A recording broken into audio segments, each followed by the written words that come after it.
Ano man ang pinagdadaanan natin nitong mga nakaraang linggo, today is a new opportunity to remember God's goodness and faithfulness. Kaya naman, ngayong umaga, church, piliin nating magalak, magpasalamat, at ibigay sa Panginoon ng papuri na nararapat sa Kanya. Kaya, church, let's rejoice and celebrate.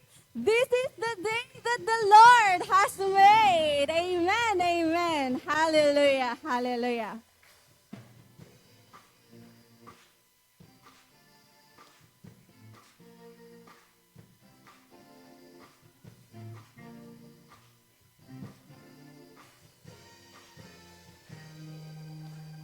There's a light that shines with hope and grace, fills the sky.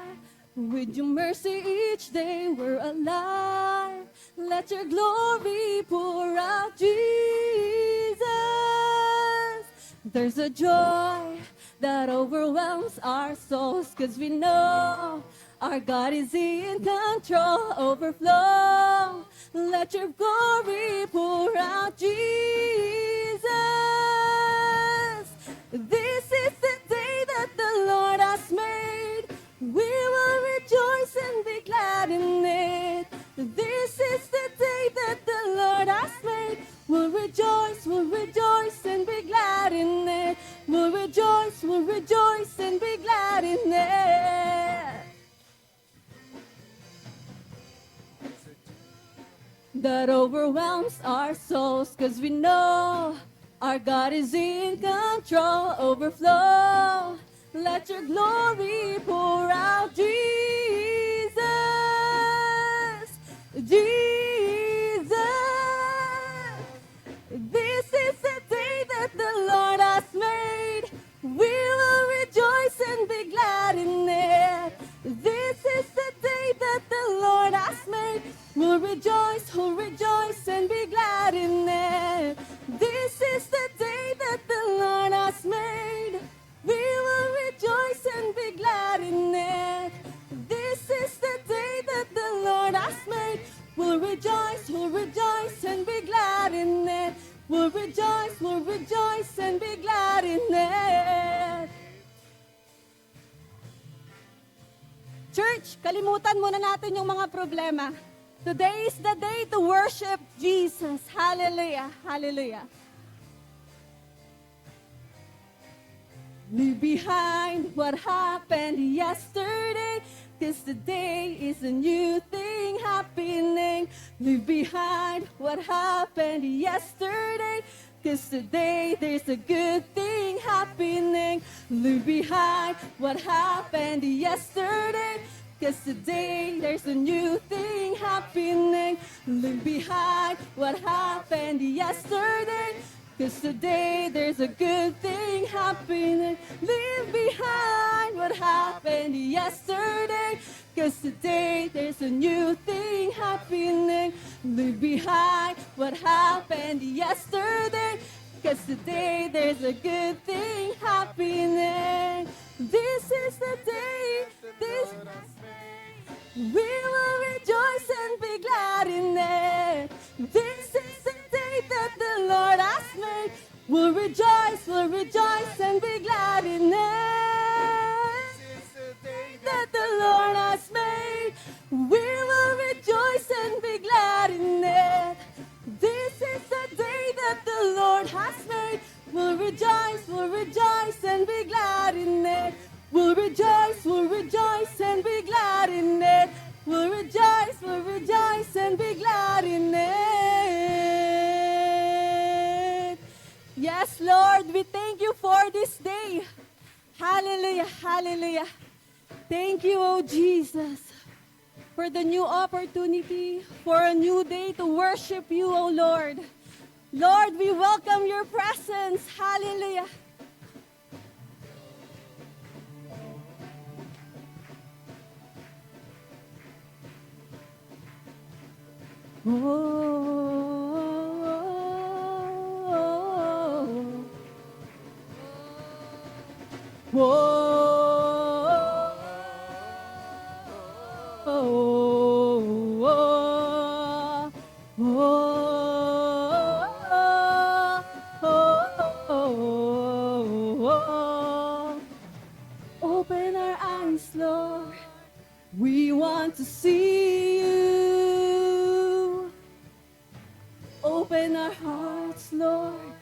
We want to know you. Open our ears, Lord. We need to hear you. Jesus, be revealed. Jesus, be revealed. Whoa, whoa, whoa.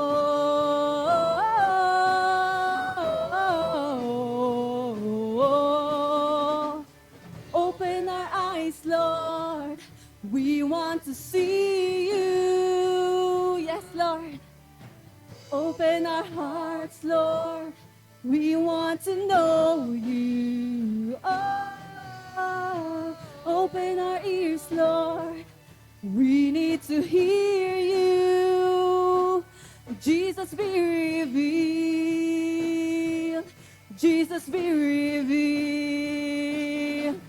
God is here. God is here. God is here. He is able. We draw near to see Jesus face to face. God is here. God is here. God is here. He is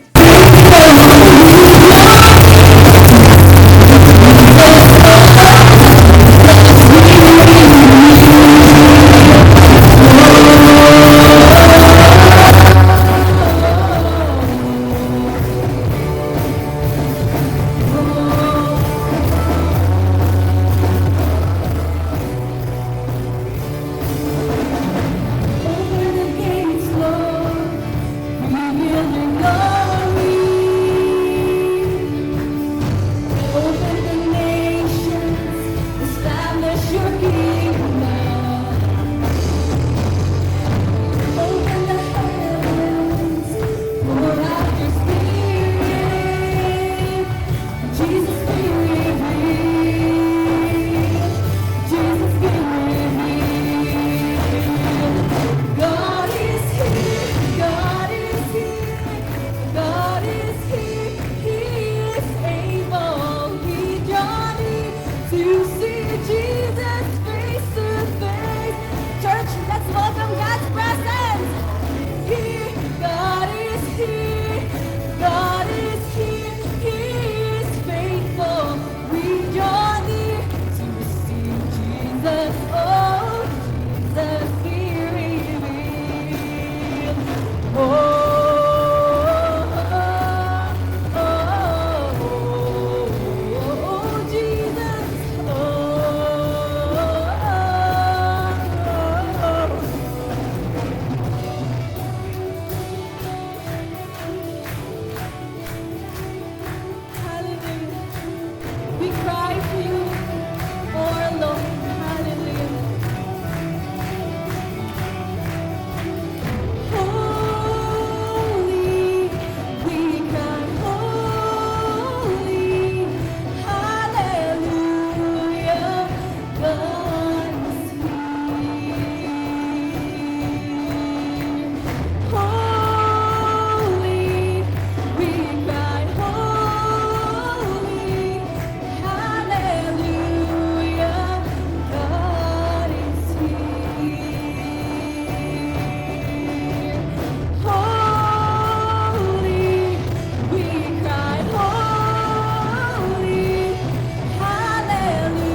for filling us with your Holy Spirit sa umagang ito.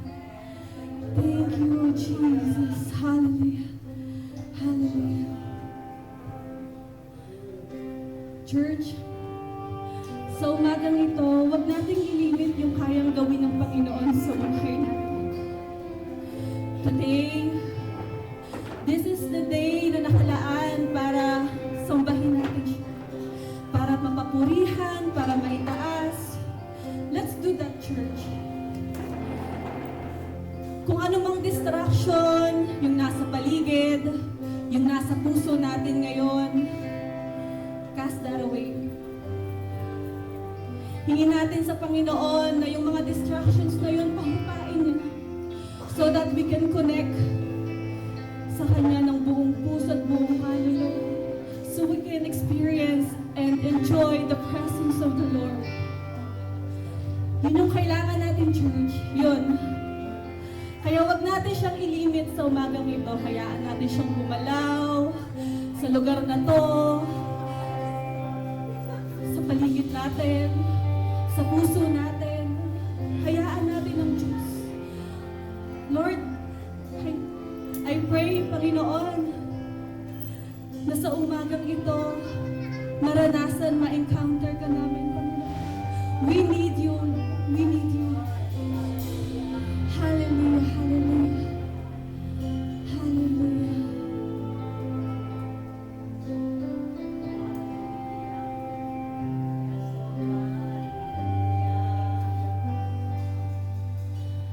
Hide me now under your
When the oceans rise and thunders roar, I will soar with you above the storm.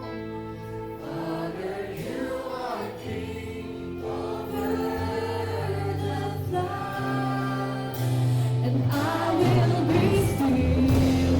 Oh, you are God.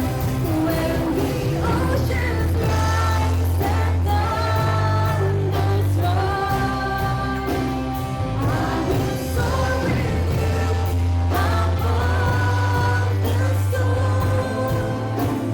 Father, you are King over the flood. I will be still. Oh, you are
Yes, church. Let's declare how great our God is. Hallelujah, hallelujah.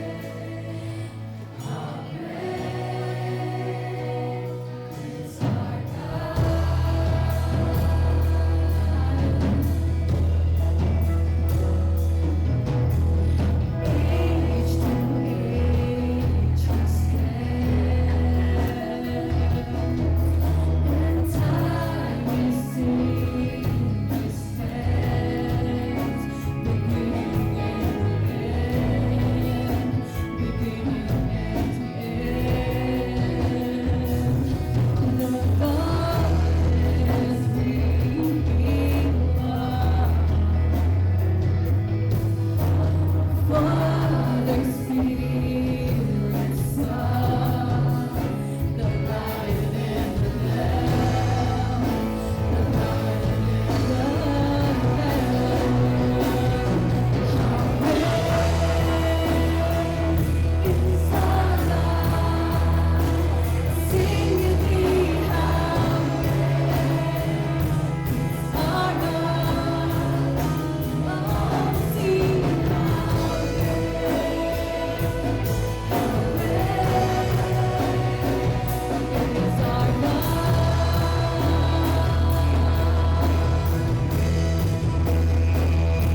Once again, church.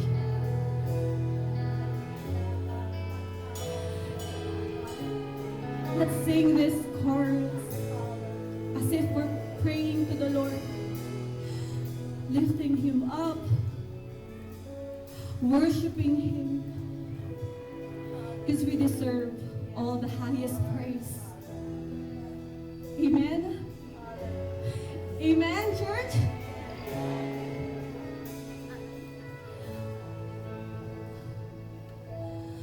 All praise to the Lord Most High. All praise to the one who saved my life.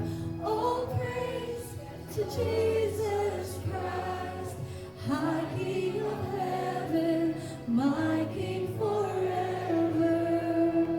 All praise to the Lord Most High. All praise to the one who saved my life. All praise to Jesus Christ, High King of heaven, my King forever. Yes, Lord, this is our prayer. We declare in our lives that you are our King forever. Hallelujah, hallelujah. Thank you, Lord. Thank you, hallelujah.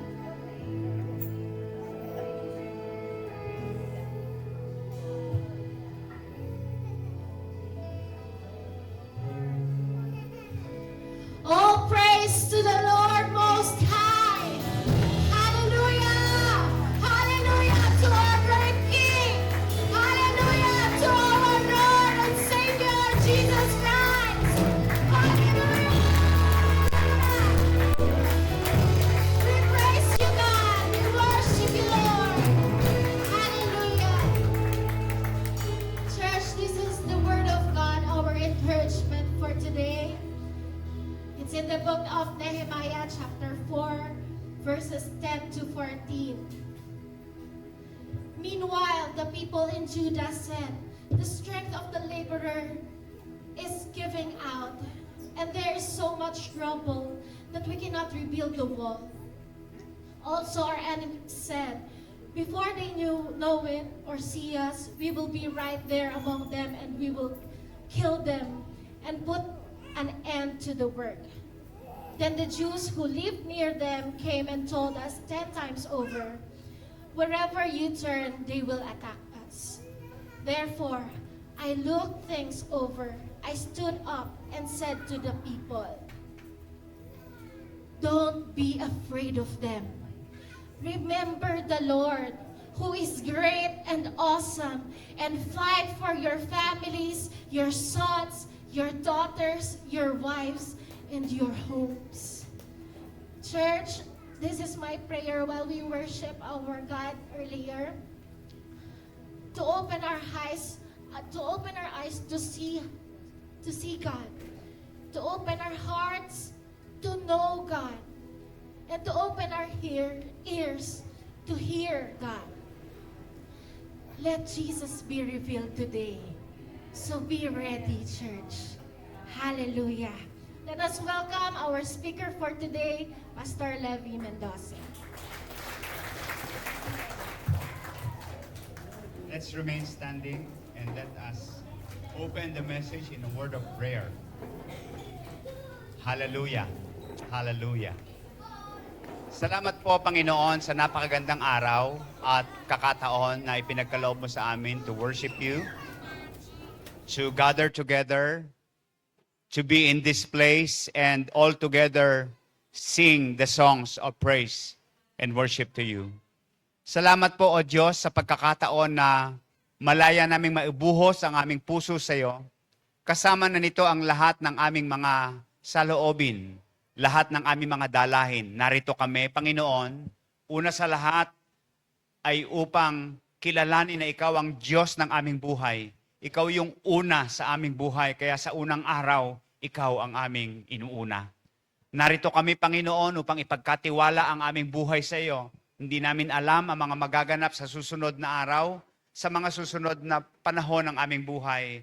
And we are here, Lord, to entrust this life, our plans, and everything that concerns us, Lord. At narito kami, Panginoon, upang kilalanin ang magandang plano mo sa aming buhay.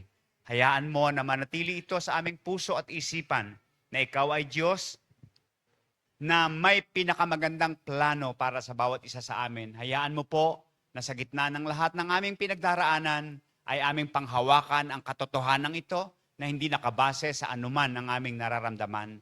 And right this very moment, Lord, we ask that you open our hearts, our minds, sa iyong mensahe, personally sa bawat isa, Panginoon. Hayaan mo na sa pamamagitan nito ay muli kaming bumangon at makita namin, Panginoon, ang mga daraanan, ang aming hakbangan, higit sa lahat, maging malinaw ang mga bagay na aming gagawin so that hindi kami magkamali, so that hindi namin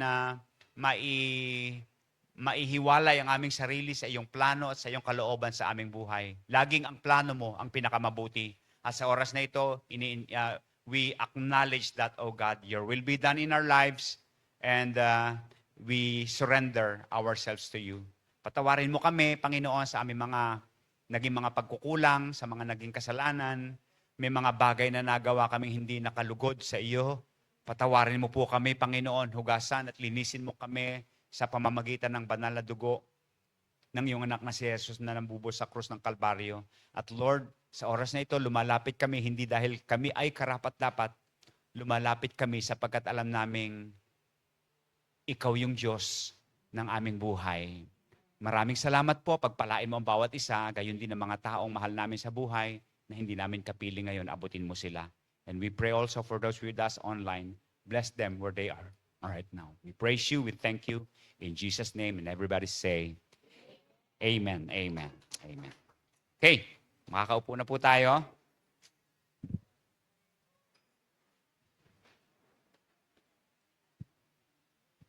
The passage that we have read was taken from the book of Nehemiah. Ito ay nasa panahon ng rebuilding ng walls nila. Kung tutusin at ating babalikan, makikita natin na the people experience a sort of discouragement.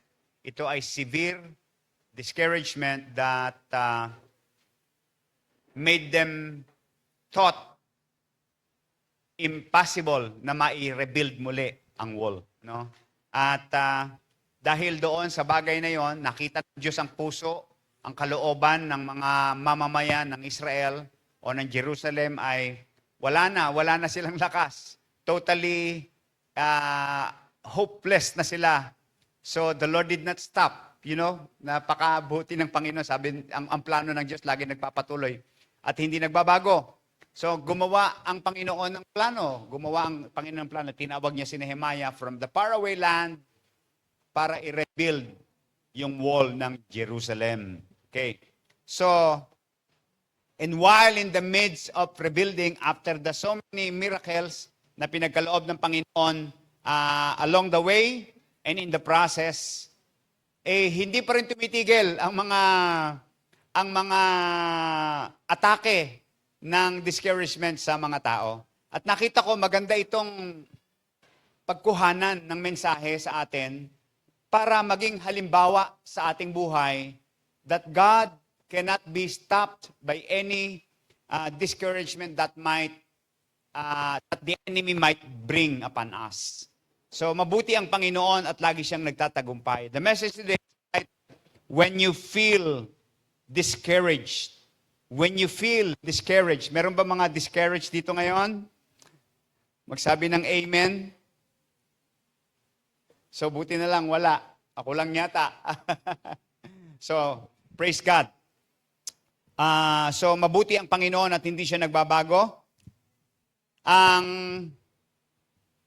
Hindi ko alam how you deal with discouragement when it comes. Yung may importanteng message ka na kailangang sagutin pero na sin mode ka lang. Ano bang tawag doon? Sin mode ba yun? Basta tingnan, nabasa lang pero hindi naman sinagot. O kaya meron kang todo effort ka sa isang bagay. Tapos yung iba yung napansin, hindi ikaw. O kaya naman, gustong-gusto mo tong trabaho at ikaw ay nakapasa sa exam at pagkatapos ay in-interview ka. Pagkatapos ng interview, hindi ka inibutan ng kamay. Sabi, tatawagan ka namin. Alam mo na ibig sabihin, ano? So, there might come a time that some of us said, ayoko na. Meron ba nagsabi nun, ayoko na? Taas kamay sabi ng, ayoko na. Wala rin. Ako din lang. But deep inside, we already have experienced discouragement. Hindi mo lang to sinasabi sa ibang tao, hindi mo to ino-open, hindi mo to sinishare, but deep inside. Kaya nga may mga taong gumagawa ng mga drastic na mga bagay sa kanilang sarili, nagugulat na lang yung iba. So, because we tend not to be open when it comes to discouragements na nararamdaman natin. But, ang discouragement is a form of test sa ating pananampalataya. That's why God allows it sa ating buhay. At lahat tayo, dadaanan natin ang landas na yan. Walang exempted dito. Kahit gaano ka pa kabanal, kahit gaano ka ka-faithful, dadaanan ka ng discouragement. Darating yan sa ating buhay. Bagaman hindi natin gusto at ayaw nating mangyari. Even the prominent characters in the Bible like Moses, like David, like Elijah, lahat sila dinaanan ng discouragement. At kung ito ay nararanasan mo, hindi ibig sabihin na ikaw ay isang mahinang nilalang.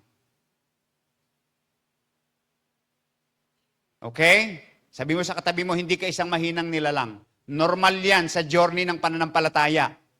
Pero dapat maging aware tayo sa issue ng discouragement. Sapagkat ito ay nakakahawa. Naka-contagious, no? Parang virus ba? Parang ubo, parang sipon. Kapag palagi kang napapaligiran ng mga taong discouraged, minsan pati ikaw, katitingin mo sa kanila, nadi-discourage ka na rin. Hindi ba, no? Gusto mo nasa paligid mo, mga taong masaya. Pero authentic na masaya, ha? Hindi nagsasaya-sayahan lang. Hindi lahat ng kumakanta sa videoke at maganda boses ay masaya.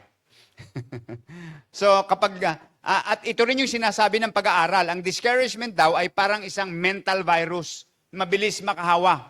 Kapag discouraged ka, kadalasan, yung mga nasa paligid mo ay yung ambience, yung atmosphere, no, ng discouragement ay tila baga nakaka-apekto rin sa iyo. You are familiar with the story of the 12 spies in the book of Genesis, Exodus. So, sa story ng 12 spies, ay alam natin yon, di ba? Pumili ng 12 leader mula sa 12 lipi para tiktikan, para obserbahan at tingnan kung ano ang kalagayan ng promised land. At 10 out of 2 spies ay nagbigay ng magagandang report. Sabi niya, ang taba ng lupa doon. Ang gaganda ng bunga, may dala pa silang ebidensya, no? Pasan-pasan nila yung mga sanga ng ubas. Ang napakaganda ng lupa. It's really a land flowing with milk and honey. So, ang ganda ng unang report. Pero, sabi nila, hindi natin kaya. Masyado silang malalaki, may mga tao doon. Masyado silang malalakas. Masyado silang marami. Yung extreme na description nila is, totoo, talagang malalaki sila. At totoong malalakas sila. At totoong marami sila. Kaya nang marinig ng Israel, ang balitang ito mula sa 10 out of 2 spies, nagdalamhati sila at nagreklamo. Balita pa lang yun, ha? Wala pang aktual na pagkagapi. Balita pa lang. Alam niyo ba yung balita pa lang nakaka-discourage na? Na balita pa lang. Hindi pa nangyayari. Wala pang ang laban na nagaganap eh. Pero na-discourage na sila, nagreklamo na sila. Bumaling sila kay Moises. Kaya ang hirap-hirap ng kalagayan niya. Milyong tao, ano? So natakot sila. Ang gusto nila, bumalik na sila sa Ehipto. So, this is a a real life scenario, no, kapag tumama ang discouragement sa atin. Mahirap talaga. Hindi natin alam ang ating gagawin. But, bagaman hindi natin maiiwasan ang ma-discourage at ang mga taong nang di-discourage, pwede nating mapagtagumpayan ang mga bagay na ito. Can I hear amen to that? Sabi mo sa katabi mo, matatagumpayan mo yan. No, papagtagumpayan mo yan. Tingnan natin ang tatlong bagay tungkol sa discouragement. Unahin natin, ano ba ibig sabihin ng discouragement? The nature of discouragement. Ang simple definition nito ay pagkawala ng desire at motivation para ipagpatuloy ang isang bagay. So kapag ikaw ay nakaramdam na gusto mo nang tumigil, ayaw mo na. Nung una, napakasigasig mo. Parang hindi ka mapipigilan, no? Pero pagdating ng araw, pagdating ng ilang panahon, parang nawala na yung desire, nawala na yung sigla, hindi ka na motivated, ayaw mo na ipagpatuloy. Sa Christian life, ito yung panahon na nawawala na yung apoy na meron ka noong unang isuko mo yung buhay mo sa Panginoon. Remember that time na ikaw ay tinawag ng Panginoon at nakita mo na wala kang malalapitan kundi si Lord at binigay mo yung buhay mo kay Lord at taas yung kamay mo, sabi mo, Lord, all in ang buhay ko sa iyo. So, discouragement, one of the indications that you are being victimized by discouragement ay kapag nawawala na yon. Naalala mo yung araw na yon? O kaya yung moment na kinumit mo yung buhay mo kay Lord at nagpasya kang talikuran ng lahat ng bagay na iyong kalagayan. Yung sobrang excited ka, sobrang eager na gumawa ng mga dakilang bagay para sa Panginoon. Pero habang tumatagal, unti-unting nawawala yung spirit, nawawala yung init, nawawala yung sigla, nawawala yung desire hanggang sa dumating sa punto na gusto mo nang sumuko, gusto mo nang iwanan, ayaw na, ayoko na. No? At sa marriage, maraming nangyayaring ganyan.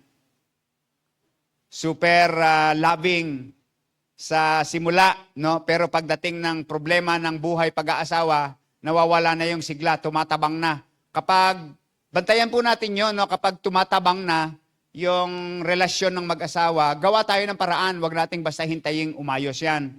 Gawa natin ng paraan, kinukultivate ang buhay pag-aasawa. Hindi dahil mag-asawa na wala ng effort. The more na dapat meron tayong effort kapag mag-asawa na. Kasi kapag nasanay na kayo na ganyan, vulnerable na, madali ng konting problema lang, malalagay na sa alanganin. And so, in our Christian life, so, meaning, pwedeng maging default reaction natin sa pangyayari ang discouragement. At kapag na-discourage ang isang tao, maraming bagay na pwede mangyari. Depression. Dumadating ka sa punto na wala ka ng pakialam. Wala ka na sa sarili mo. Wala ka na rin pakialam sa iba. Ayaw mo na makipag-usap. Ayaw mo na makisalamuha. Binibaby mo yung problema mo. Low energy. Lagi kang pagod kahit wala ka namang ginagawa. So wala kang gana. Drained ka. So, feeling of worthlessness. Naranasan nyo ba yon? Parang feeling mo wala ka ng halaga. Parang wala nang halaga yung buhay mo. Wala kang na-accomplish. Wala kang nagagawang mabuti. At feeling mo lagi kang talo. At ang pakiramdam mo laging failure ang lahat sa buhay mo. And feeling of hopelessness. Wala kang nakikitang liwanag sa dulo ng iyong dinadaanan. Lagi mo iniisip, hindi ko na alam ang gagawin at pakiramdam mo powerless ka at kinokontrol ka ng mga pangyayari sa iyong buhay, pati ng mood mo. Ano na susunod dyan? Kukuha ka ng lubid. Example, Elijah. Si Prophet Elijah ay isang dakilang lingkod ng Diyos at sa dinami-dami ng mga propeta, siya lamang ang nakapagpababa ng apoy, no? Yung legacy ng kanyang Mount Carmel experience laban sa 450 prophets na china-challenge siya. Lahat ng mga propeta nagtakbuhan na. Siya na lang mag-isa natira, 450 prophets. At sina-challenge siya. Pero nanindigan siya. At nagkaroon pa ng contest. At 450 against 1, siya pa yung mayabang. Kinakantsawan niya yung Diyos-Diyosan ng 450 prophets ni Baal. Alam niyo yung nangyari, hindi ba? He was in his highest point. He was so confident about what God can do. Alam niya, nasa tama siya eh. Alam niya, tamang Diyos yung wino-worship at pinaglilingkuran niya. Alam niyang tamang Diyos yung pinapersecute ng kanyang mga kalaban. Kaya alam niya nung puntong yon na ipagtatanggol siya ng Diyos. At ipapakilala ng Diyos kung sino talaga siya. Nasa tuktok siya ng tagumpay. Pero hindi katagalan. Nagbago yung lahat. Nang dumating naman yung lowest point, tinamaan siya ng discouragement noong siya ay usigin ni Jezebel. So, noong panahon na yon, sabi niya, gusto ko na mamatay. No? Nagtatago siya sa kuweba eh. Hindi na niya alam yung gagawin niya. Ganun kabilis. No? Ganun kabilis. So, ibig sabihin, magkalapit lamang palagi yung highest at lowest point. Hindi ibig sabihin na very much encouraged ka ngayon o motivated. Ibig sabihin na magtatagal yan. No, that does not necessarily like that always. Not always like that. Sa Pilipinas, ang pinakamataas na bundok ay Mount Apo, no? 9,692 feet above sea level. Pero sa paanan nito, naroon yung lowest point. So, may kasabihan tayo, kung ano ang taas ng lipad, siya rin ang ganon din sa spiritual life. Pag umattend ka ng life retreat at ikaw ay na-revive, naramdaman mo yung presence ng Panginoon, damang-dama mo yung kagalakan sa puso mo, o kaya naman may big answered prayer si Lord, yung matagal mo nang pinagpipray, ay tinugon ng Panginoon. Feeling mo nasa tuktok ka ng mundo, feeling mo katabi mo lang si Lord. No? Pero ilang araw lang, bigla ka madidrain at malulungkot, parang nawala na yung apoy. Nakakaranas ba kayo ng ganito, mga kapatid? So, ang magandang bagay po, this is not an isolated experience. Hindi ito 1 in a million experience. Maraming nakakaranas ng ganito. Hindi ka nag-iisa. Kaya sa lahat ng dumadaan sa discouragement ngayon, gusto ko sabihin sa iyo, hindi ka nag-iisa. Kahit si Elijah, hindi exempted. Isang araw, buong tapang nasasabihin mo si Yahweh ang tunay na Diyos. Pero isang araw sabi mo, Lord, kunin mo na ako. But today, hindi yung halimbawa ni Elijah, kundi ang halimbawa ni Nehemiah ang ating paghuhugutan ng ating karanasan. Kasi mas nalalapat ito sa karanasan ng marami. Si Nehemiah is a great leader. Pinagkalooban siya ng Diyos ng vision na muling itayo yung wall of Jerusalem, the whole wall of Jerusalem, matapos silang bumalik sa pagkabihag.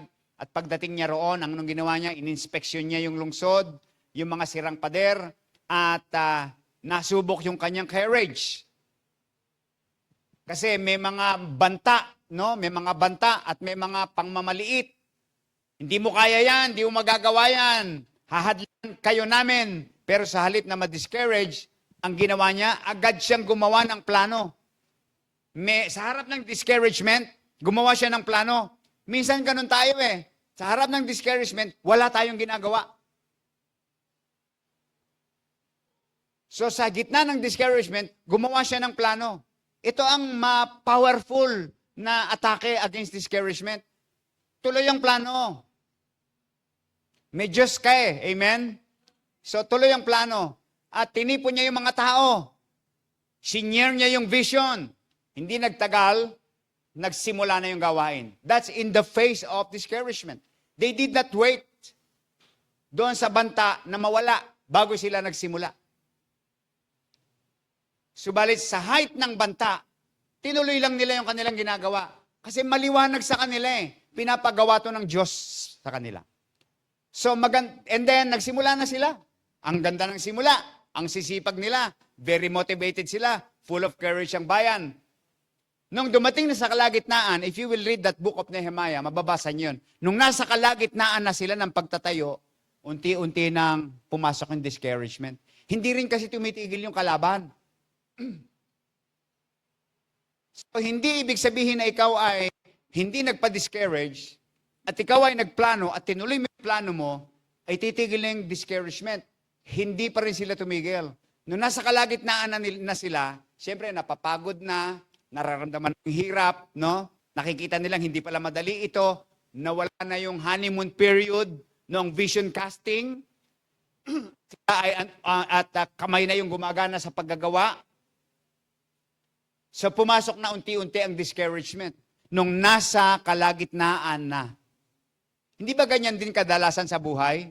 Pag may bagong project, pag may bagong goal, pag may bagong plano, puno tayo ng excitement, puno tayo ng energy, pero habang tumatagal, lalo na pag nasa kalagitnaan na, lalo na parang nawawala na yung sigla mo, lalo na pag nag-aaway na kayo, nagtatalo na kayo, may mga lumabas na mga problema na wala sa pinag-usapan, may mga nangyari na hindi inaasahan, o kaya napakabagal ng progress, parang wala ka nakikitang maliwanag. Hindi ba? At minsan-minsan pakiramdam mo, ang dami mo nang ginawa, pero tila kakaunti ang resulta. Parang hindi equal. So that's why nakaka-relate tayo sa nangyari kay Nehemiah at sa bayan ng Diyos, isang kanarasan ng super tagumpay, pero sa kalagitnaan ng journey, inatake ng discouragement. Ang tanong, kung ito nangyari sa iyo, ano gagawin mo? So that's the nature of discouragement. It comes maybe in the beginning or in the middle, kahit na madali ka, kahit sa dulo po pwedeng dumating. Number 2, the source. Anong pinagmumulan ng discouragement? Verse 7 and 8, sabi dito, nang mabalitaan ni Sanballat, Tobias at mga taga-Arabia, Ammon at Asdod, na halos mabubuo na namin ang pader ng Jerusalem at ang mga butas nito ay natakpan na, ano nangyari? Lalo silang nagalit. Nagkaisa silang salakayin ng Jerusalem upang kami ay guluhin.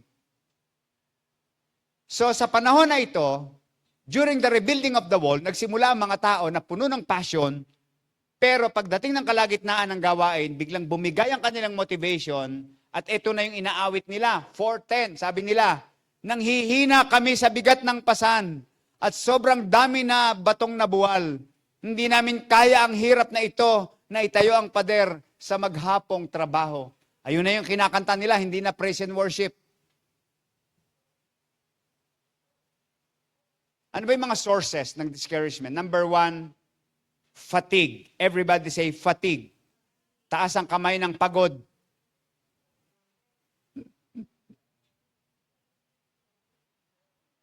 Buti na lang, alam mo na pagod ka. Isang bagay na hindi natin dapat i-deny, pagod. Pag ikaw ay dumating galing sa trabaho, pagdating mo sa bahay, ang dami pa rin gagawin. Tambak ang hugasin, ang tambak ang linisin, pagod ka sa trabaho. Alam mo, huwag kang magalit. Ang gawin mo, punta ka sa kwarto, o kaya sa sopa, matulog ka. Paano ka makakatulog? Ewan ko ba, may mga taong ganyan, ano? Paano ka makakatulog? Ang daming dapat gawin. May mga taong ganyan, May kilala ba kayong ganyan? Hindi makatulog ng walang na hindi nagagawa yung lahat, kaya 2 oras na lang tinutulog, kaya paggising. So, discouragement usually comes in the middle. Pag may sinimulan, excited ka, parang nakikita mo yung result nito, pero sa pagdating sa gitna, yung parang nasa barko, na nasa laot, na wala ka na makitang lupa. Halimbawa, ikaw ay estudyante. Sa unang linggo ng semester, puno ka ng energy.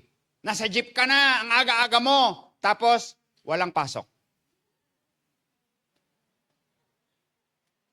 So, pagdating ng midterms, pagdating ng finals, pagdating ng mga napakaraming theses, at kung ano-ano pang mga problema sa pag-aaral, di ba, nakaka-discourage. Ayoko na. Napagdidiskitahan mo minsan yung kurso mo. Hindi ko pala ito yung kursong gusto ko. Paglipat mo, kaya may mga nakaka-10 kurso na 10 taon na, first year college pa rin Yung iba naman, nag-gym, gusto magkaroon ng abs, gusto magkaroon ng muscles, akala nila ganun-ganun lang yun. Pinupulaan yung mga to, yabang naman ito. Pero pag sinubukan mo, ang hirap pala nun. Nung nasa gitna, ayaw mo na. Bagong kasal, sobrang sweet. Hindi mo mapaghiwalay. Nung tumagal, hindi mo na mapagtabi. So, same thing is true in Christian life. Noong una, parang di mamamatay yung apoy, parang hindi ka mapapagod, no? Pero, pag nakadama ka ng pagod, hindi ibig sabihin na ikaw ay nagkamali. It means maybe nasa kalagitnaan ka pa lang, pero hindi pa yan ang katapusan. Nagpapakita ito ng isang limitasyon ng tao. May limitation tayo. May hangganan tayo. Kaya mahalaga alam mo kung bakit ka nadi-discourage. For one, baka napapagod ka lang. Sino ulit napapagod? Okay, magpahinga. Pangalawa, frustration. Frustration. Sa panahon ni Nehemiah, sa una, the people had a mind to work. One mind to work. Pero kalaunan, dahil sa frustration, sabi na nila, there is too much rubble. We cannot rebuild the wall. Nang maging messy ang sitwasyon,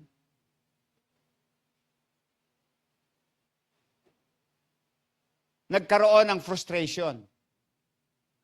Marahil hindi nila na-foresee ang ganitong sitwasyon dahil puro magaganda iniisip nila. Yun yung end result na nakatayong pader ang iniisip nila. Magtatayo tayo ng pader. Ang nasa isip na agad nila, yung pader na nakatayo. Tama naman yun. That's why when I am counseling a person, I try to show the whole picture. The whole picture. Para ma-prepare siya sa mga bagay na po pwedeng mangyari, sa mga bagay na iniisip niya. Normally, very idealistic tayo at nakikita lang natin yung ideals natin. Pero from where you are to your ideals, marami kang dadaanan dyan. At doon ka dapat maging prepared sa bagay na Hindi mo pangarap agad yung isineselebrate mo yung tagumpay. Ang pinagandaan mo ay yung process papunta doon sa tagumpay. Maraming frustration kang dadaanan. At mahalaga yan. That is why I encourage the parents, if you are parents, na may anak kayong bata, wag niyong panghinayangan, turuan niyo ng sports ang anak niyo. Turuan niyo ng mga skills, turuan niyo ng sumali sa competition, ganyan-ganyan. Matuto sila kasi doon pa lang, makakaranas na silang mabigo. Makakaranas na silang humarap sa mga challenges. I remember one time yung anak namin kasi tinuruan namin mag-ballet. Pinaturuan mag-ballet. Araw-araw hinahatid ko 'yan. Araw-araw basta tuwing may ballet hatid ko. Doon sa sa pinagtuturuan, layo. Hanggang sa dumating yung recital niya, excited kaming lahat. Pero may na-discourage nung araw na yun, nahuli si Pets ng jeep noon kasi gusto niyang mapanood sila, nahuli yung jeep niya, yung police. So, at may mga contest na sinilihan, puro talo. May mga kinausap akong coach para magturo sa kanya. The point is, mahalaga sa amin yun na lumalaki yung bata, na bata pa lang, nakaka-experience siya ng ganun. Yung siya'y lumalaban, siya'y natatalo. Kahit sa pag-aaral, ilagay nyo na sa isip ng anak nyo na hindi ka lagi magiging first doon sa school. At kung sila'y nagpapakita sa inyo na parang nalulungkot sila, huwag nyong sisihin yung teacher at yung mga kaeskwela at yung eskwelahan. Ang kausapin nyo anak ninyo, teach them how to deal. Bata pa lang. Amen? Para hanggang sa lumaki sila, nakakasanayan na nila yung bagay na yon. So, bata pa lang sila, alam na nilang i-handle yung age-appropriate na mga problema nila na nararanasan nila. Hindi sila lalaki na feeling nila ay accountable ang buong mundo sa kanila.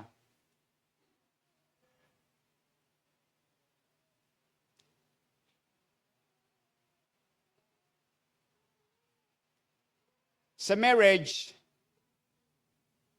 akala mo ganun yung mag-asawa. Kaya hindi ka mapigil. Oh, sweet nila pag nakakita kayo ng mga HSWW na mga mag-asawa. Sana ganun din kami. Hindi mo alam, kaya hawak-hawak ng lalaki yung kamay kasi yung babae pag binitawan, pupunta sa shopping boutique.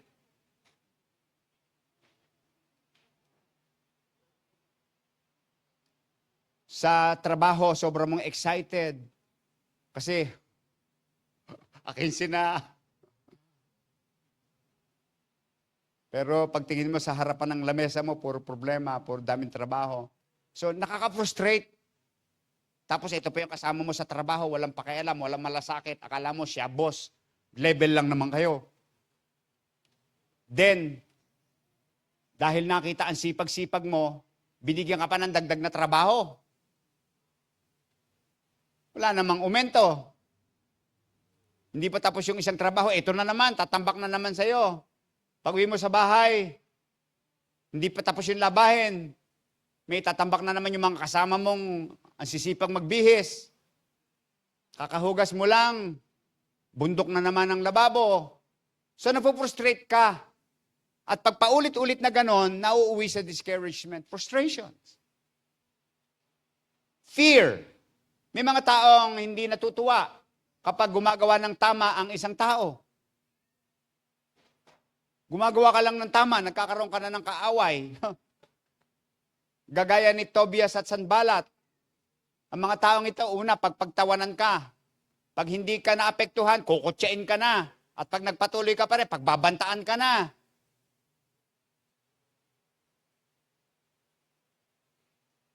So sa mga ganitong point ng buhay, dapat maingat tayo sa ating mga hakbang. Mahalaga ma-identify natin kung sino ang ating papakinggan. Hindi lahat ng nagbibigay ng payo sa iyo ay interesado sa kabutihan mo. Tandaan niyo ito.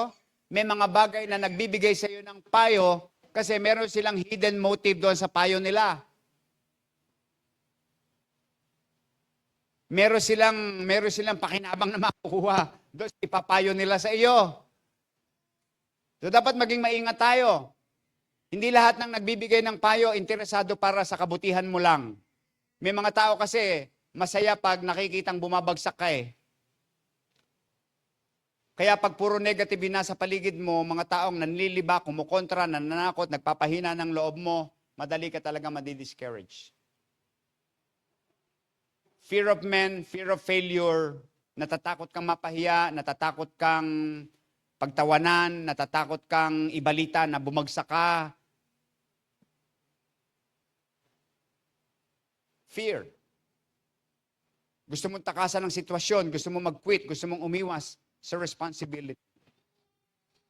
So those are the sources of discouragement. And number 3, the solution. Everybody say solution. Solution to discouragement. So, hindi end of the world kapag di-discourage ka. Let's call it test of faith. Nasa pagsubok ang iyong pananampalataya. At kung nasa pagsubok yan, you are one step to victory. So, i-determine yung tugon mo dito kung ang taglay mo ay isang pananampalatayang hindi natitinag, hindi matutumba, a faith that overcomes discouragement. Mapapatunayan yan no, sa nangyayari sa iyong buhay kapag ikaw ay nasa discouragement season ng iyong buhay. Sa bawat pagsubok na pinapahintulutan ni Lord, may solusyon siya. Can I hear amen? Hindi kanya papahintulutan dumaan ng pagsubok na hindi mo kaya. Nasa Bible ba yan? Sa halip, pagdating ng pagsubok, He will provide a way out so that you may stand strong over it. 1 Corinthians chapter 13. Solutions to discouragement. Number 1, tandaan nyo ito. Rest. Everybody say rest. Yan. Minsan, simple lang talaga solusyon pag discourage ka. Minsan, pahinga lang. Tulog lang. Amen? Taas ang kamay ng galit na galit sa pahinga. Ayaw magpahinga.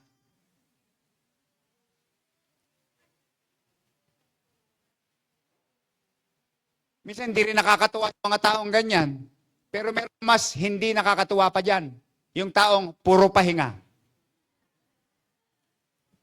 So, kung pagod ka, isa sa pinakamalaking dahilan na ikaw ay nadi-discourage dahil pagod ka.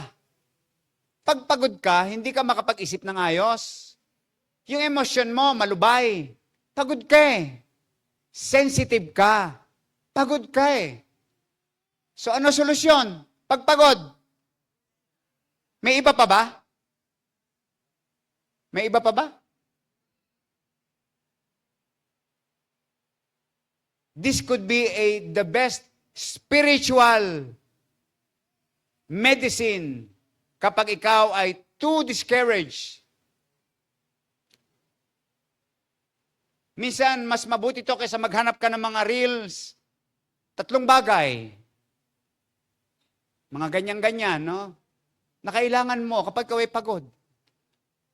3 bagay na kailangan para ikaw ay masolusyon ang problema mo. Minsan, tigilan mo muna yung mga bagay-bagay na yan. Switch off mo muna, matulog ka muna, yun ang kailangan mo. In Elijah's season of discouragement, may mga angel na nag-attend upang tulungan siya. Anong ginawa ng mga anghel? Anong ginawa ng mga anghel? Pinakain siya, pinainom siya, pinatulog siya.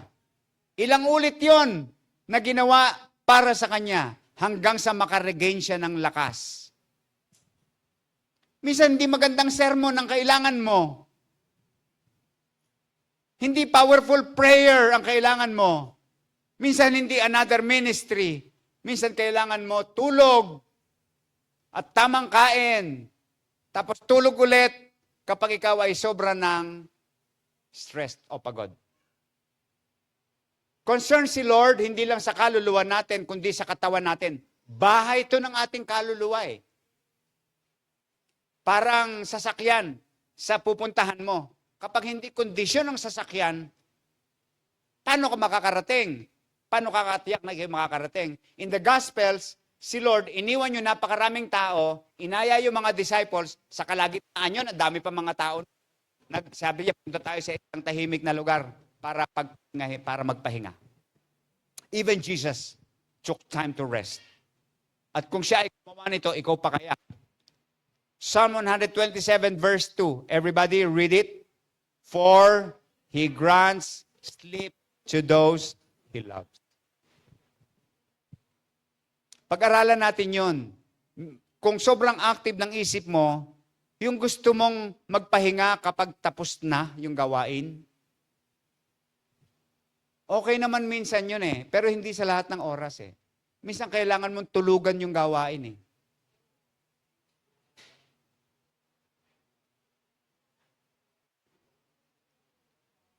Ngayon, alam mo na kung bakit kasama ang sanbalat, ang sabat sa 10 Commandments. 10 Commandments, di ba? May araw ng pamamahinga sa pagmamalaga.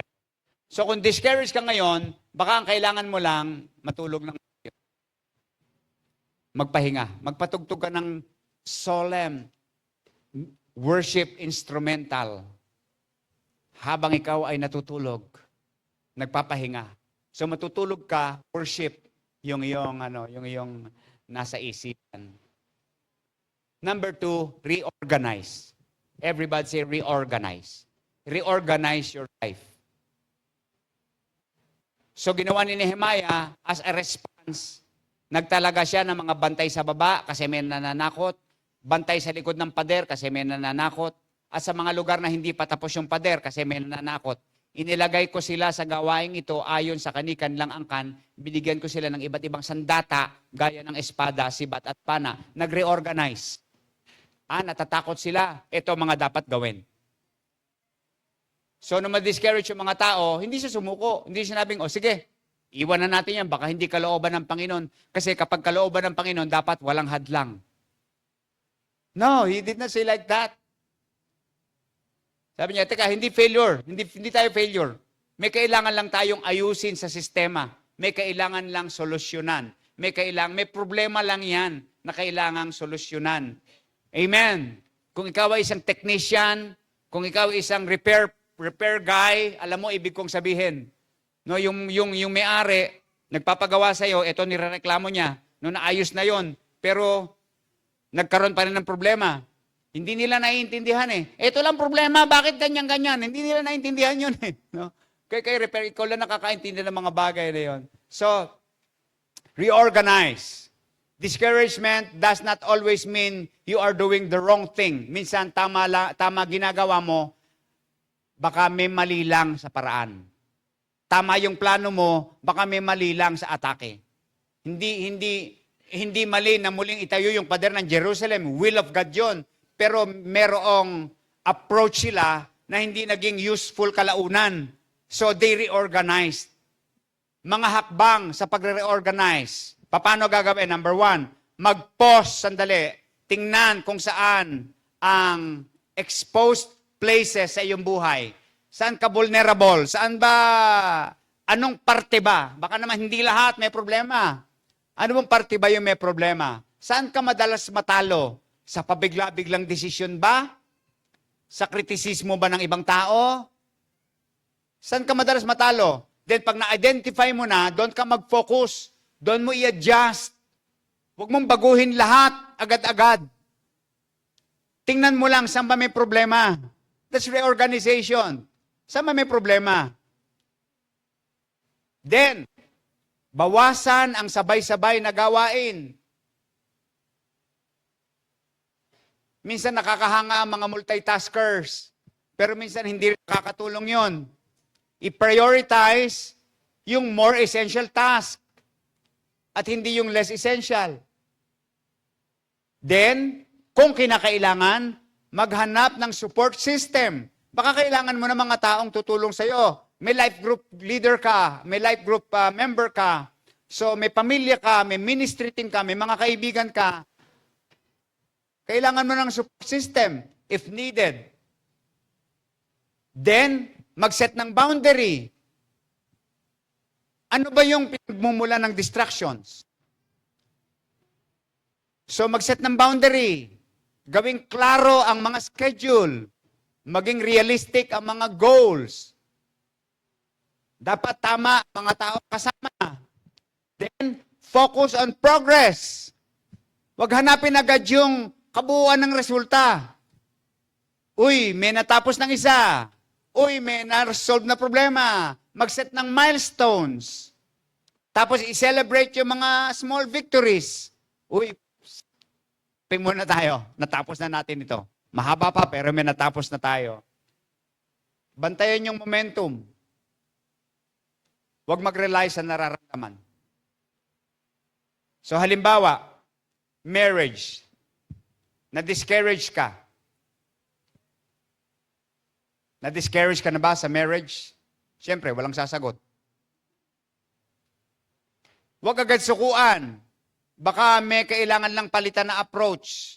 Baka need lang ayusin yung communication line. Baka hindi maganda ang communication line. Sapagkat lahat ng bagay nadadaan sa maayos na usapan. Kung kinakailangan, magpa-counsel. Hindi kahinaan yan. Minsan nakatutulong yan ng malaki. Kapag feeling mo spiritually cold ka, malamig, kasing lamig ng mahabang tag-ulan, huwag tumigil sa paghakbang. Tuloy-tuloy pa rin sa paghakbang. At kung iisang bakas na lang yung nakikita mo na naglalakad, huwag ka magtaka. Baka yung araw na yon hindi mo na bakas yun. Baka bakas ni Lord yun. Pasan-pasan ka niya. Wow. Ayusin ang schedule. Unahin ang time with the Lord. At maghanap ng accountability partner. Kung ikaw ay discouraged sa trabaho o kaya sa pag-aaral, baka may imbalance somewhere. Baka puro trabaho na lang.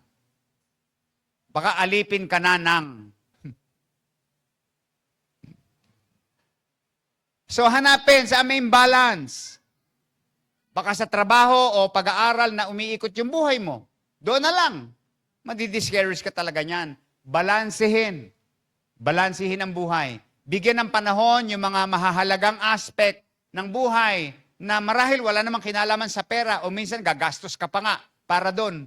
Eh sa sobrang seryoso mo sa trabaho, ayaw mo yung mga bagay na gumagastos ka. Hindi mo alam, yun na nagpapahina sa'yo. Kagaya ng pahinga, kagaya ng time with the family, kagaya ng recreation. And then, stay close to your purpose. Are you still on the road to your purpose? Ano ang point? Kapag na-discourage tayo, ang ibig sabihin lang nito, may mga kailangan lamang tayong baguhin. May ginagawa na hindi dapat gawin at may hindi dapat ginagawa na dapat gawin. May mga paggamit ng panahon o lakas at dunong na wala sa tamang pinaggagamitan nito. So, huwag sumuko. Pray for wisdom. Above all. Mag-evaluate, baguhin ang approach, mag-reorganize. Ginawa ito ni Nehemiah at dahil dito, nagtagumpay siya. And lastly, return to work. Return. Everybody say return. Sabi mo sa katabi mo, balik! Balik! So matapos tumigil sandali ang mga Hudyo, mag-relax, mag-reorganize, kumuha ng bagong lakas para lumaban uli, bumalik sa trabaho. Kalahati pa lang ang natatapos na pader, malaki pa yung gagawin, at ganito rin ang ginawa ng Lord kay Elijah, pinagpahinga siya, ipinaalala sa kanya na hindi siya nag-iisa, then binigyan siya ng bagong misyon, hindi lang isa, kundi 3. Siya ay inatasan na mag-anoint ng bagong hari ng Israel, pinag-anoint siya ng hari ng Huda, at siya rin ang pinapili ng papalit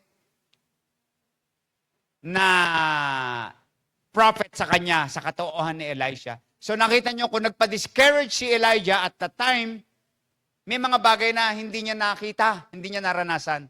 Ang discouragement ay hindi senyales na tapos ka na, kaya tumayo ka, pahirin ng luha, tigilan ng ka-emote, maligo, magbihis, at bumalik sa pagiging produktibo. Amen? Sabi mo sa tabi mo, maligo ka.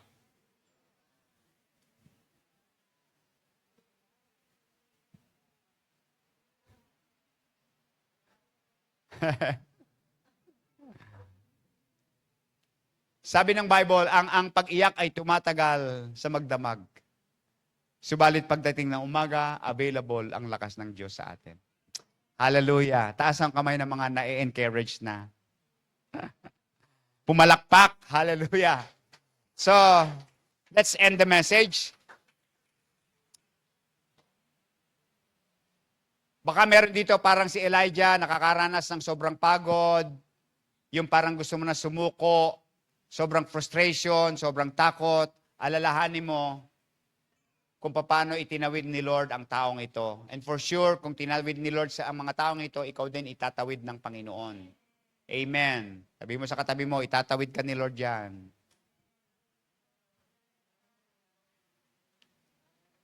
O baka ikaw, kagaya ni Nehemiah, hindi naman ikaw ang discouraged, pero yung mga taong kasama mo ay sobra ng discouraged. At dahil dito, 2 bagay ang pwede maging epekto sa iyo. Mahawa ka sa kanila o mahawahan mo sila. Ano pipiliin mo? Magpa-apekto ka sa kanila o apektuhan mo sila? Ang pinili ni Nehemiah, apektuhan niya ang taong bayan. Sa mga panahon ng pagsubok, discouragement, frustration, tandaan mo, si Lord hindi kanya iiwan. Nariyan siya. Buhay siya, makapangyarihan, at palaging gumagalaw. Lagi siyang may ginagawa. At lagi niyang sinasabi sa atin, anak, may gagawin ka pa. Kaya huwag kang titigil. Kung ikaw ay may personal na plano para sa iyong buhay, imaginein mo why God allows you to wake up every day because He has the highest purpose and plan for your life. Tayo tayong lahat.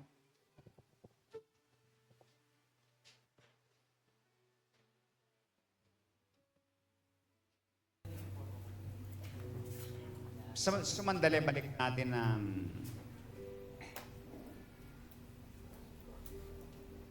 isa sa atletang sinusubaybayan ng inyong lingkod, si Alex Ayala.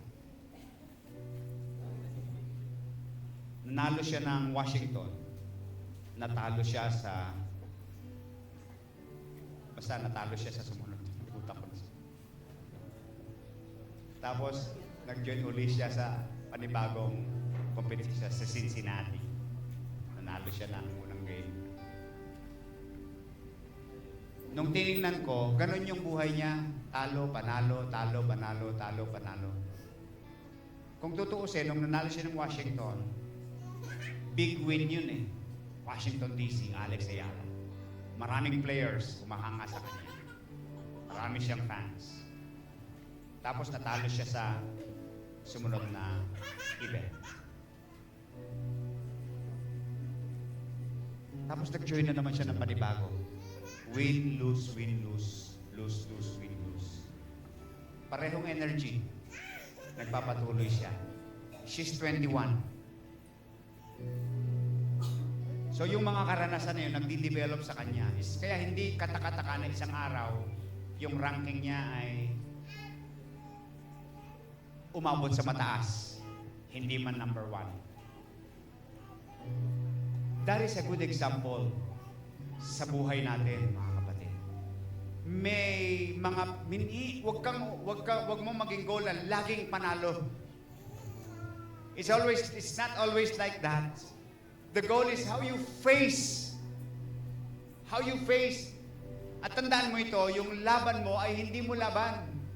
Ito ay laban ng Panginoon sa pamamagitan mo. Doon pa lang, kahit hindi pa nag-uumpisa ang laban at kahit nasa kalagitnaan pa lang ang laban, sure ka na panalo ka. Kasi hindi ka nag-set ng laban. Si Lord ang nag-set ng laban mo. Layunin niya, plano niya para sa iyo. Pero hindi ito lahat nakasalalay sa Diyos. As far as God is concerned, tagumpay ka na sa simula pa lang. But as far as you are concerned, it's depend.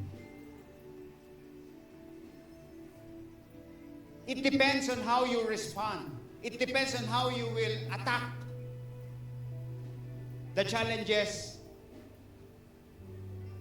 facing your direction. It depends kung paano mo ipagpapatuloy ang mga bagay kapag humihirap ang paglalakbay.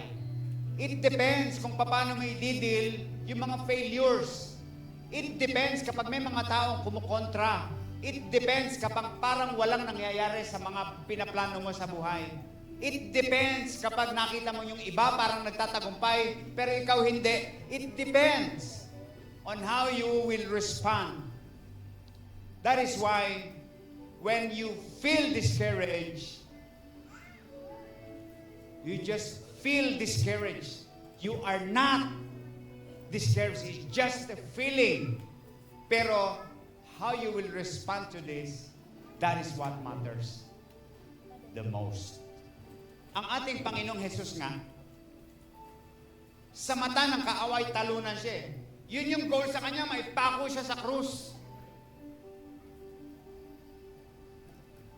But He knows who He is. He knows His purpose. He knows God's plan. Wala siyang bagay na ginawa na labas sa ipinagagawa ng Diyos sa kanya. At humantong siya sa krus. Sa tingin ng kaaway, talo siya. Subalit alam natin ang istorya. The cross became the picture of Christ's victory. Yung supposed to be a picture of death na pinapakita ng cross, kaya doon siya dinadala sa kamatayan eh. Sa gitna ng picture of death na yon, ay ipinakita ng Diyos yung resurrection, yung muling pagkabuhay, na ang kamatayan ay walang kapangyarihan sa Kanya. So ano pa po pwedeng makagapi sa Kanya? Pwedeng ganun din tayo, dalhin tayo ng direksyon ng ating buhay sa mga frustrating situations, sa mga kalagayan na para kang talo. I know some of you already have those experiences. Nakala mo nasa talo mode ka na. Pero yun pala sa puntong yun, doon pala darating yung tagumpay. At ginagawa, sinasadya minsan ng Panginoon yun para ipakita sa iyo that it's not about you and it's not because of you, but it's because God has a plan for your life. Church, be encouraged. Don't stop. Amen? Amen. Amen. Lapit tayo sa Panginoon sa oras na ito. Let's surrender our lives to God. Let's worship Him. And let's give glory to Him. Spirit leads me where my trust is without borders. Let me walk upon the waters wherever you would call me. Take me deeper than my feet could ever wander, and my faith would be made stronger in the presence of my Savior. Spirit leads me where my trust is without borders. Let me walk upon the waters wherever you would call me. And take me deeper than my feet could ever wander. My faith will be made stronger in the presence of my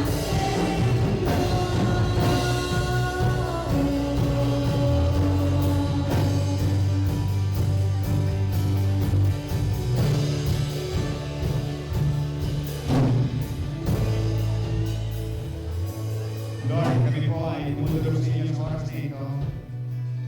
Kinikilala namin na sa usapin ng pagtatagumpay, hindi lang ang kahulugan nito na ang plano namin ang mangyayari. Hindi lang ang kahulugan nito na ang goal namin ang aming maaabot. Kinikilala namin na sa usapin ng tagumpay, hindi yung kalooban namin, kundi yung kalooban mo. Hindi yung plano namin, kundi ang plano mo. Hindi ang direksyong tinatahak namin, kundi ang direksyong nais mong tahakin namin. Marahil itong dahilan kung bakit may mga rerouting, Panginoon, kami nararanasan. Marahil itong dahilan kung bakit may mga dead end, may mga crossroads, may mga direksyon na parang hindi ito yung gusto namin puntahan, pero doon mo kami dinadala.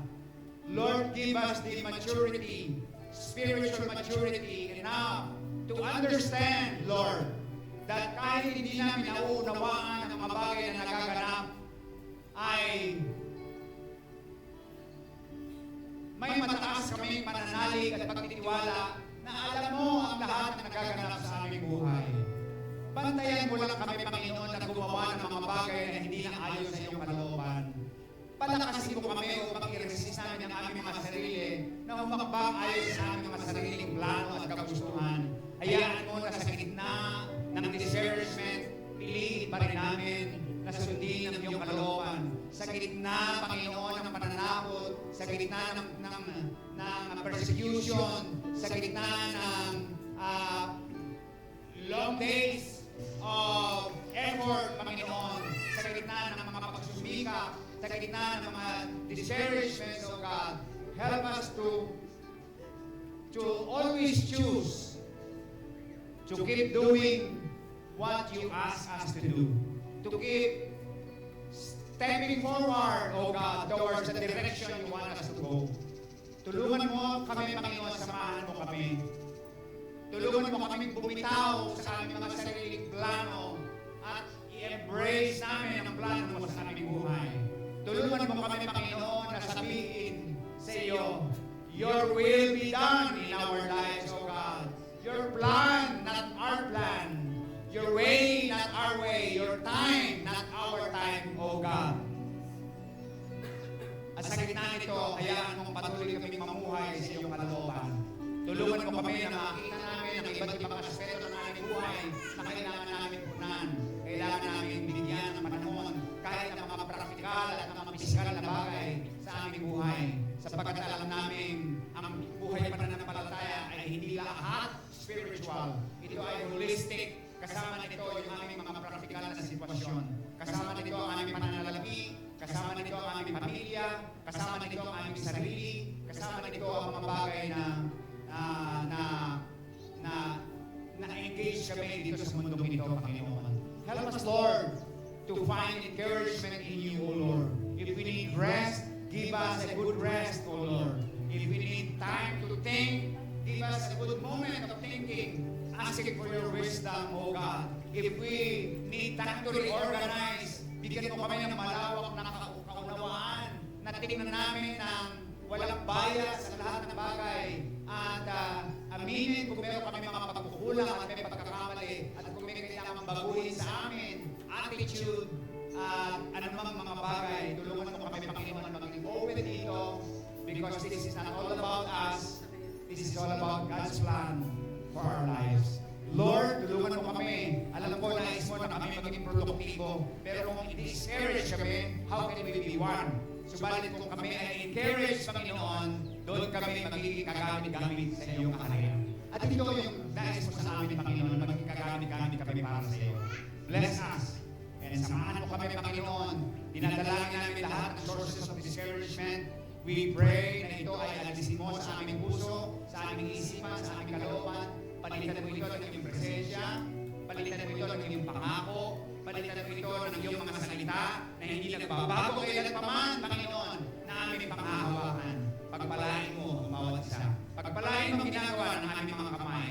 Pagpalain mo ang mga bagay na nasa ilalim ng aming leadership, ng aming pangunguna, ng aming control, Panginoon. Hayaan mo na lahat ng ito ay isang ayon namin sa iyong kalooban sa amin.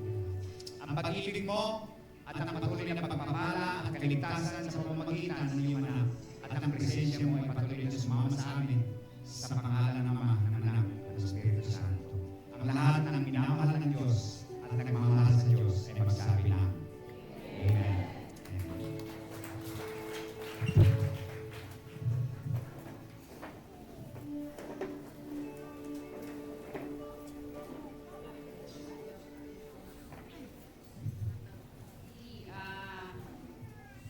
Hope na encourage po tayo sa mensahe ng Panginoon sa sa umagang ito.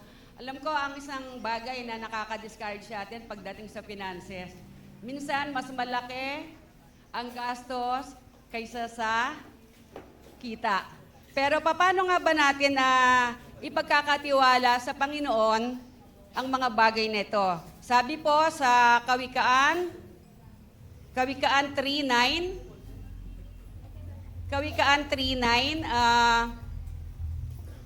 parangalan mo si Yahweh sa pamamagitan ng iyong kayamanan at mula sa iyong pinakamainam na ani, siya ay iyuring handugan. So yung mga bagay na pinagkakaloob sa atin ng Panginoon, besto. Ang ating pagsamba ay hindi lamang nagpapakita sa ating mga awit at panalangin. Sumasamba tayo sa Diyos sa pamamagitan ng ating pagbibigay. Kapag nagbibigay tayo ng ating ikapu at handog, sinasabi natin, Panginoon, Ikaw ang una sa aking buhay. Nawa ang pagbibigay ay maging pagpapakita ng ating pagmamahal at pasasalamat at buong tiwala sa Kanya. Kung meron man tayong kakulangan, ibigay natin ang pagtitiwala sa Panginoon dahil siya ang magkakaloob nito sa atin. Tandaan natin, ang pagbibigay ay hindi tungkol sa pagkawala ng mayroon tayo, kundi tungkol sa pagtitiwala sa Diyos na siyang nagbibigay ng lahat ng ating pangangailangan. Sa ating pagbibigay ng ikapu at handog natin ngayon, gawin natin itong may pananampalataya, pasasalamat at masayang puso. Nawa ang ating mga handog ay maging kaluguran sa Panginoon at sa mga kapatiran natin sa paligid. So pagpalain tayo ng Panginoon, bagamat may kakulangan, dito ipapakita natin kung paano tayo magtitiwala sa Panginoon. Manalangin po tayo. Panginoon, marami pong salamat sa trabaho, sa mga pinagkakakitaan namin. Alam ko, Panginoon, ito po ay blessing. Salamat, Panginoon, sapagkat hindi lahat ng tao ay nagkakaroon ng pagkakataon para kumita. Ngunit kami, nandito ngayon, Lord, alam mo na pinagpala mo kami. Alam namin may mga pangangailangan kami. Ngunit ang higit sa lahat, pinagkakatiwala namin sa iyo ang mga bagay na ito. Sapagkat ikaw ang aming Diyos na nagkakaloob ng lahat ng aming pangangailangan. Salamat, Panginoon, sa buhay na meron kami. Sa iyo po namin ibinabalik ang mayamang kapurihan at pasasalamat sa pangalan ni Jesus. Amen. Okay po, sa ating pong pagkakaloob, dadaan po tayo sa magkabilang gilid at babalik po tayo sa gitna. Masayang umaga po sa ating